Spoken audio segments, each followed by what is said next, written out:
So Jackaro. Yeah. Every time when you sing the song, I picture you in the leading role. Yeah. So tucking your hair up is hilarious. That would be a chore. I'd have to get it cut. And it would have to get cut. The people are like, yeah, we don't know she's a woman. Is that, or they're like, so many men have died, we don't even care. Like, just get your ass over here with us. Very Clark Kent. Yeah. Yeah. It's funny. Yeah, I put on glasses. I am boy. Right. It's too funny. It's a good story song. It is a great story song. It dates pretty far back, I would guess. I don't know. It's a folk song. It originates in like England, Scotland, Ireland area, and it's seen popularity obviously on both sides of the Atlantic, though. So yeah. I grew familiar with it from the Grateful Dead's version of it. Yeah. So it's good story. Yeah. So many verses. It's lots of verses. Has lots of verses. Yeah. But it's succinct though, and I guess I should say it's linear. Yeah. So it's easy to remember like what's coming next, and so the next verse is as long as you can remember the beginning of it. It's like the one verse cues the next verse, cues the next verse. Because of the progression of the story. There's no pesky choruses to get in the way. No pesky choruses. There is one lyric that just drives me up a wall. Oh. Yeah.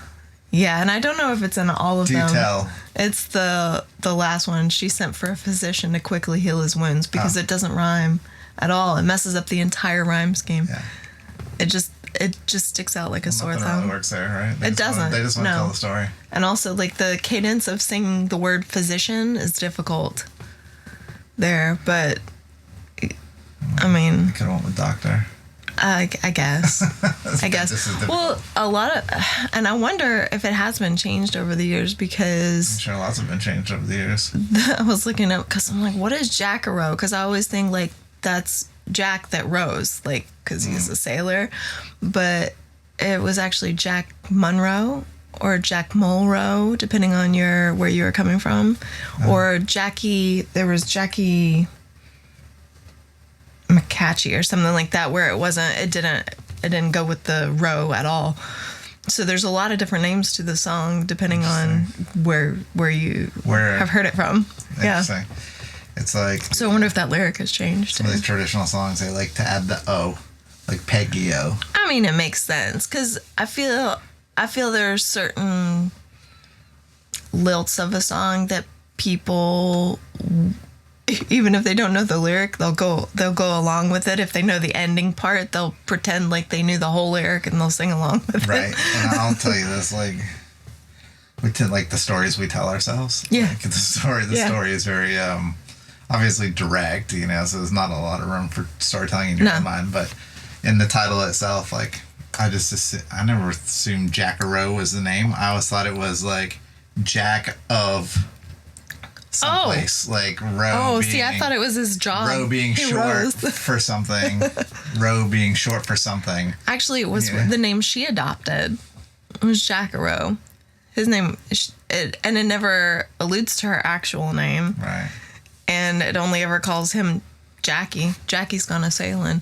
So we don't know that he was Jackaro. She was Jackaro. Yeah. Yeah, I don't know. Yeah, that's funny. It's funny. So, a bit of trivia I picked up in my, like, kind of researching where this song originated. Okay. Shoot. Do you know what the most played live song that the Dead played was? Playing in the band. That's the one that everybody played, but if you think about it a second, you'll know what the other one was. Like, by double. The most played live song by the Grateful Dead. That was played in concert. By the Grateful Dead. You know it. I was like, oh, Truckin'? Obviously. No. Drums. Oh, drums is bass. It's just drums. Yeah. I was like, oh. It was played. I think Playing in the Band was second. Probably. It was, yes. Okay. But it was almost 1,400 times that they played drums. Like almost every show. Every show. And playing in the band was like 600 something. I didn't memorize the numbers, but I was like, oh, obvious. Yeah, of course. Right, I forgot they have drums. I know, right? I didn't.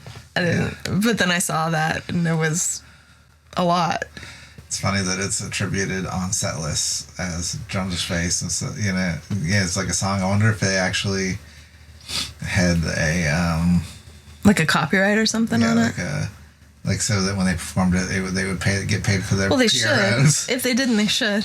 I mean, it was never the same though, right? It's like a drum solo, but maybe they based it around a singular idea.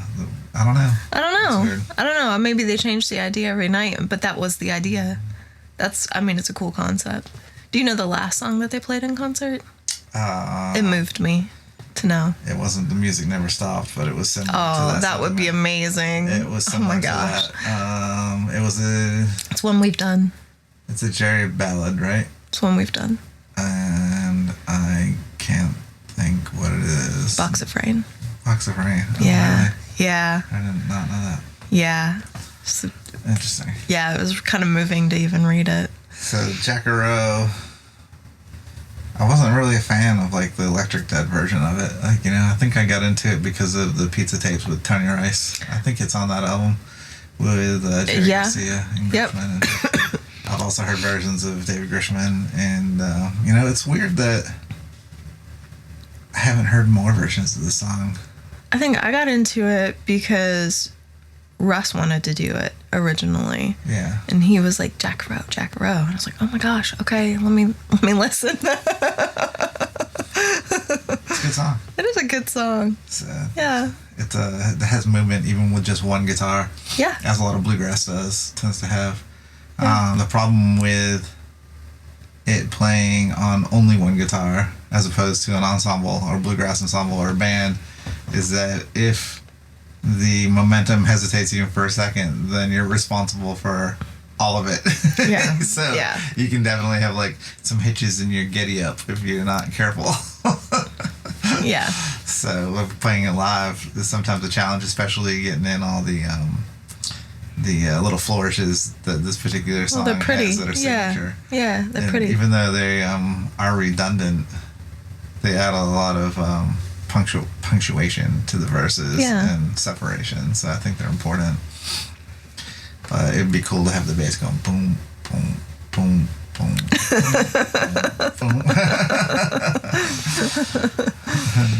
So, changing the subject a little bit, we've been tie-dyeing. We have been tie-dyeing. Yeah.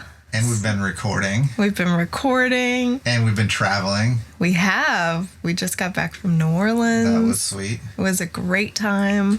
Definitely check out some of our shorts and our reels because have some inside little short videos and stuff. They're fun. And we mentioned in our in the song, at the end of the song, if you haven't already, go to Sugarline Blue and sign up for the newsletter. So we've got, you can get some pictures. Yeah, you'll get a little more information about New Orleans and what Dave and I are doing as on the journey with duo. Us. Yeah, we're telling you. Yeah, it's an easy sign up, and we don't send out an exorbitant amount of emails either, so we're not trying to fill up your inbox by any means, but we would like to be on your calendar sometime for you to come check out a live show or watching the videos that are separate from the shout out. So we want to invite you to that, and we do that through the newsletter chiefly, and we'll probably have pictures of some of the new colors of tie-dyes coming out through the newsletter. So please come and join us. Social media platforms will definitely be offering some of those tie-dyes, some first looks, and some first chances to buy. Yep. If they don't sell online when they're listed, then usually they go to the shows where they get snatched up very quickly. So you definitely want to check out the social media and grab those tie-dyes while they're available. Yeah, whatever your favorite platform is, where we try to be present on there. There's a lot of ground to cover, especially us being independent and taking care of our own social media doings. So there's a lot of ground to cover, but if you have a platform that you particularly like, let us know, and we try to be on there and try to at least have a presence. So yeah, we're excited about some of that. And for those of you who have asked, the chickens are doing well.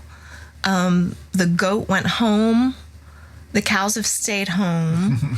We are learning. We think maybe the chickens are probably roosters. We haven't seen. They're a little older. Yeah, they're getting a little older. I think they were probably young. We thought they were. Yeah. We thought they were more mature, but they were pretty young. They're big and they're really lovely, and they travel together everywhere. So I didn't ever imagine that roosters would be so loving at each other. So maybe because there's no hens. Maybe we're going to find out one of these days. Yeah. We are going to find out. But we have learned they have certain foods that they enjoy as treats, and they're super sweet about it. Blueberries, I think, are chief among all treats still. They do not like watermelon at all. As a matter of fact, they find watermelon extremely offensive. At least suspicious. Offensive. Everything is suspicious to begin with, except for peanuts. They are on about that. Sure, we don't. Somebody's gonna say, "Now, don't feed your chickens peanuts." Yeah, I you know what? Like, okay, sure. They only get like 2 a week, so I'm not overly good. They eat rocks. They do dance. They do dances for peanuts. They do dances. They jump. They do little jumps. I found this out because I was out snagging on a handful of peanuts, and they were like, "What you got? What you got?" Dave was eating the peanuts. My favorite. Yeah, Dave was eating the peanuts, and he didn't even intend for them. You know how when you have a handful of something like crackers or like Cheez-Its or nuts or whatever, if you've got a handful of popcorn, stuff falls out. These chickens were on about snatchy. Let's go. But they like strawberries, but only if they're small and beyond where I want to eat them. A little past right.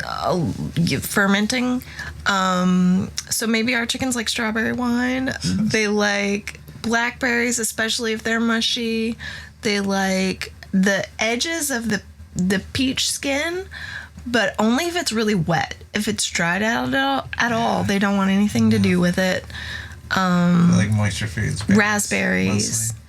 So I think cracked corn. Cracked corn. Cracked corn is like crack to them. They're like, let's go, but they would take a blueberry over the cracked corn. Yeah, blueberry over everything for sure. Blueberries are chief of treats. So, anyhow, if you're not following us on those other platforms, make sure you follow along to find our chicken adventures. Yeah. And you actually our released adventures. Dave puts out a post weekly, usually, with our dates that we're playing for that week.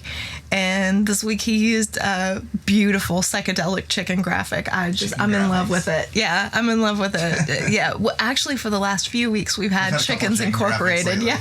We've had a couple chicken graphics lately just because they've been so prevalent in our lives. Yeah, we had a NOLA graphic though too because we've been traveling. So yeah. But yeah, join us on our adventure. Yeah. If not, then we'll see you next week. Either way. Yeah. We're happy to have you here. So yeah, we'll see you next week. Peace. Let's go to the gym.